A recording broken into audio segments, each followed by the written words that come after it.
La société Therapixel a été fondée en 2013 par deux anciens de l'INRIA qui avaient le désir d'utiliser leurs recherches à des fins plus utiles que simplement des preuves de concept comme ils avaient l'habitude de le faire.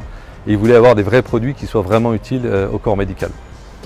Et c'est comme ça qu'ils se sont dans un premier temps intéressés aux chirurgiens qui utilisent de plus en plus d'imagerie pendant leurs interventions, mais qui ont toujours des problèmes pour manipuler ces images puisqu'ils sont dans des conditions stériles et qui ne peuvent ni toucher un clavier, ni une souris, ni un écran. Donc c'est comme ça qu'on est arrivé au premier produit qui est un produit de manipulation d'images et de visualisation des images sans avoir à toucher. Donc le médecin fait simplement des gestes qui sont interprétés par une caméra et ensuite c'est ce qui permet d'interagir avec le logiciel. C'est un premier produit qui utilisait déjà l'intelligence artificielle, donc l'algorithme apprend à reconnaître les mains du chirurgien et apprend à reconnaître les gestes spécifiques faits par celui-ci, de manière à ensuite commander le logiciel, que ce soit pour zoomer, déplacer l'image, l'agrandir et ainsi de suite. Donc il y a eu ce premier produit et puis il y avait ces scientifiques qui voulaient s'attaquer à d'autres problèmes. Et en 2017, ils ont vu qu'il y avait deux challenges mondiaux qui étaient lancés par IBM, qui étaient un sur la détection du cancer du poumon et l'autre sur la détection du cancer du sein. Donc ils ont décidé d'y participer et Therapixel a gagné le premier prix pour la détection du cancer du sein. Il faut souligner que c'était un challenge qui réunissait plus de 1200 chercheurs et qui était doté d'un prix d'1,5 million de dollars, donc c'était quelque chose de très substantiel. Et donc la société a décidé de refocaliser ses efforts sur cet algorithme dans un premier temps et ensuite sur un produit aujourd'hui.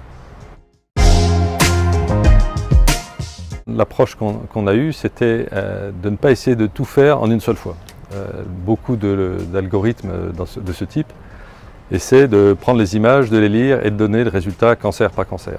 Et nous, on a eu une approche un petit peu différente qui consiste à détecter les anormalités sur l'image et ensuite à les caractériser de manière ensuite à dire si oui ou non il y a un cancer. Ce qui veut dire que non seulement on dit sur une image cancer, pas cancer, mais on est capable de dire où il est, le degré de certitude sur cette anormalité. C'est quelque chose qui plaît beaucoup aux médecins parce qu'on entend beaucoup la notion de boîte noire pour l'IA. Et là, on n'a pas vraiment une boîte noire. Le logiciel est capable de vous dire où sur l'image il y a un défaut et de caractériser ce défaut. Sur le challenge en 2017, ce qui était demandé, c'était d'avoir des résultats qui soient au moins égaux à la moyenne d'un panel de radiologues. Et c'est ce qu'on a fait, on était au-dessus de la moyenne. Et aujourd'hui, on arrive à être aussi bon que les meilleurs d'un panel de radiologues.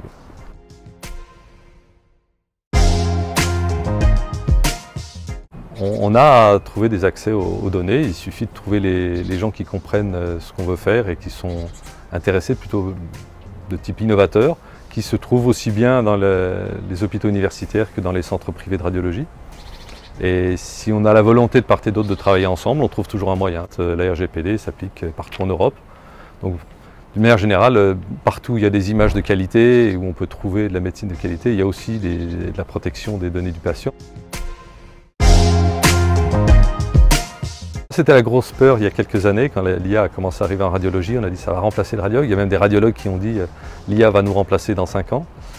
On se rend compte en fait, encore une fois, avec une approche pragmatique, on se rend compte qu'il y a plein de choses qu'on peut faire pour le radiologue sans le remplacer et qu'il y a un certain nombre de besoins qui existent, qui peuvent être résolus ou en tout cas rendus plus gérables si on utilise l'IA. De façon très très simple, déjà, il n'y a pas assez de radiologues. Il y a une augmentation du volume d'imagerie produite. Il y a un besoin de regarder de façon plus en plus finement toutes ces images. Donc il y a un problème d'accès à cette expertise. Et si on regarde un peu plus en détail, pourquoi est-ce qu'on manque de temps radiologue? C'est parce qu'en particulier sur la problématique du dépistage du cancer du sein, l'immense majorité des images qui sont lues, il n'y a rien à trouver, puisqu'on détecte à peu près 5 cancers pour 1000 examens. Donc ce que ça veut dire, c'est que les radiologues passent leur temps à lire des images où ils savent très bien qu'il n'y a rien. Enfin, ils ne savent pas lesquelles, mais l'essentiel des images qu'ils lisent, il n'y a rien dessus. Donc si on peut les aider à déjà éliminer les images où il n'y a rien. Et puis les images qui sont difficiles, on peut leur apporter Un autre élément, c'est le degré de certitude, parce que c'est la complexité du screening et du dépistage. C'est que, à la fois, il faut pouvoir rassurer rapidement s'il n'y a rien, mais aussi il ne faut pas louper quand il y a quelque chose. Et quand on est sur une théorie des grands nombres, on peut aider dans ces deux dimensions avec un logiciel d'IA.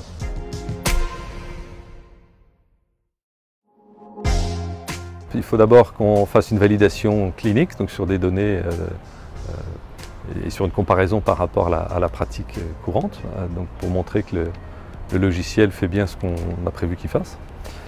Ces études cliniques permettent ensuite de justifier la demande d'autorisation de mise sur le marché. Et ensuite, il faut effectivement faire connaître le logiciel aux médecins.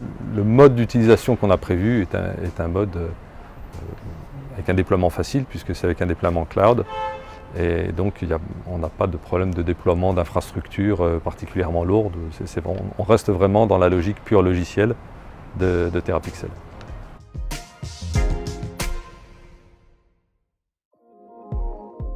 IBM a dépensé 6 milliards de dollars sur Watson pour finalement abandonner le projet.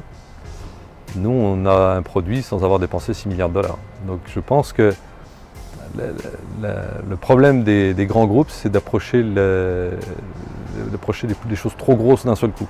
Alors que nous, on a pris un problème, que ce soit notre premier produit ou notre deuxième produit, on prend des cas très précis, des vrais problèmes de la vraie vie, et on essaie de les résoudre. Et quand on fait ça, eh bien, d'abord on trouve une solution, et puis ensuite on a un business model qui est naturel, puisqu'il y a une vraie valeur dans ce qu'on apporte. Je crois beaucoup à l'approche startup qui est très ancrée dans la réalité, qui est très pragmatique.